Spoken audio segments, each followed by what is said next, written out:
Hey guys, welcome back to another video here on Toned In Entertainment, where I talk everything from comics to video games, wrestling to movies, pretty much anything pop culture. But today I'm talking Funko Pops, and not just some ordinary Funko Pops. No, I'm talking about the most powerful Funko Pops in the universe. Today we're talking Masters of the Universe Funko Pops.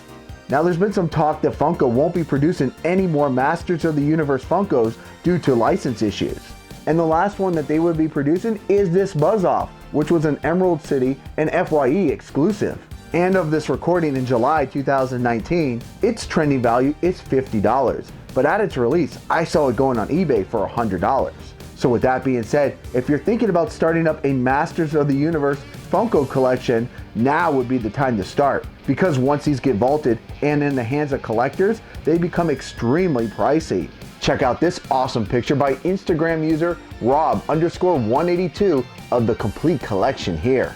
Now, while I have a pretty decent collection of Masters of the Universe Pops, some of the Pops from Wave 2 are pretty pricey, and some of them from Wave 1 are extremely high priced. Let's start with Stinkor, who was released in Wave 2. His starting price is usually around $50. If you're looking for a Wave 1 He-Man, he'll set you back about $100. Hordak was a Wave 1 release. Now, I've seen this one in person, and it does look really cool, but his starting price is around $120. Scareglow, also another Wave 1 release, is about the same, around $120. And if you're looking for Wave 1 Skeletor, he's about $170. Now here's where things start to get pricey. I just saw Spikor on sale at Florida SuperCon, and they were asking $230.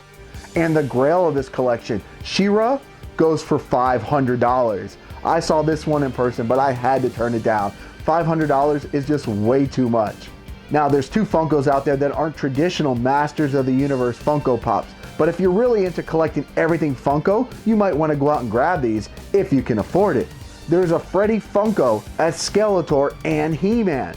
The He-Man version I've seen for about $550, but the Skeletor Freddy Funko can go for around $900.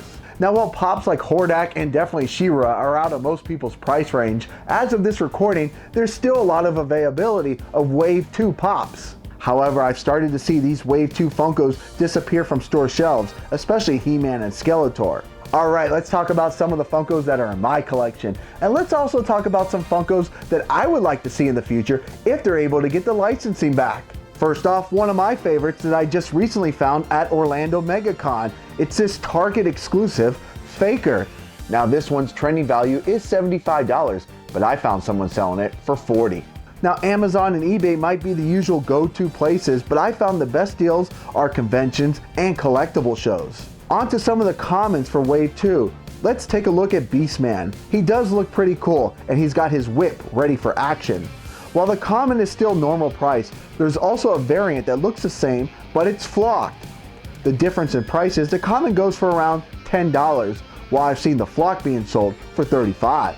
Also, Stratus. He's a cool looking pop, but I tend to see him available at more shops than any other in the series. Now let's talk about a few characters I would love to see in this series in the future. The Sorceress, the Guardian of the Secrets of Castle Grayskull. And what about another character from She-Ra, Montana? He would make a really cool looking pop. Now let's move on to two of Skeletor's henchmen, Trapjaw and Merman. Merman has a common green, which I have, and he also has a teal chase version. Trapjaw has a pricier dark green, but I picked up the FYE version. When they had an overstock of them, they were selling them for $5. One of the favorites in my collection is this Toys R Us exclusive flocked Mossman. Now, even though it looks like Toys R Us will be making a comeback, I don't expect Mossman to be restocked on their shelves. Now for a few more Masters of the Universe characters that would make great Funko Pops. How about Man-E-Faces? Since Funko likes making different versions of a character, Man-E-Faces would come in 3 different forms. I could definitely see cool versions of his human, robot, and monster identities. Now, Masters of the Universe was known for its out there characters, so how about Snout Spout? Sure, you wouldn't be able to fill him up with water like the action figure, but he would make a great looking pop. Now let's talk about the stars of the show, He-Man and Skeletor. Now, if you missed out on Wave 1 of either of these characters, Wave 2 has Funkos that are much easier on the pocket. In Wave 2, He-Man comes equipped with a shield and battle axe. Skeletor actually has 2 versions in this wave. I picked up the common, but then came across this metallic variant and loved it, so I decided to pick this one up as well. Now, as for a few more characters that would make great pops, how about Prince Adam? What about Too Bad? This was one of my favorite action figures growing up. He'd make a great looking pop. Now, rounding out Wave 2 is Orko, the comic relief character in the series. Now, if you guys remember the action figure, it used to have a little zip that you could pull and he would move around on the floor. This Funko floats in the air. How about Evil Lynn? Skeletor's main lady is also a great looking pop. And let's not forget Duncan, or as most know him as Man-at-Arms. This pop was part of the Funko Specialty series. Now on to a few more characters that would make great pops. Mechanic.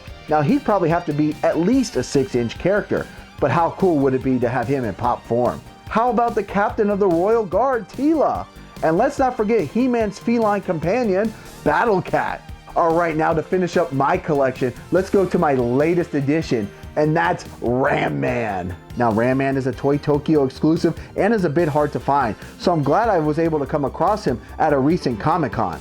Alright, we know the He-Man universe is massive and the possibilities can go on forever, so let's do a few more additions that would make great pops. How about Triclops? He'd be an interesting pop with his 3 eyes. How about Roboto? He'd be interesting to see. He could be completely see-through. And I talked about Battle Cat earlier. Well, let's get Swiftwind in here as well.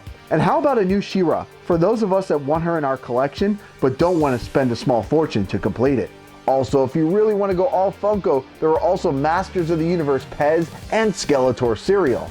Alright guys, well that's going to do it for this look at Masters of the Universe Funko Pops. It's really cool to have a bunch of these in my collection. I really love the He-Man universe, and I'm hoping that the licensing issues can be fixed so we can have some really cool pops in the future. Now, have you guys been collecting Masters of the Universe Funko Pops? And if so, which ones don't you have that you wish you had? Or are you going to be able to spend the money to complete the collection? I don't think I am, so I'm really hoping for some new ones in the future. Alright guys, well that's going to do it for this video here on Toned In Entertainment. Make sure you subscribe here to my channel for all things pop culture. Subscribe to the channel. Do it. Go now. Do it now.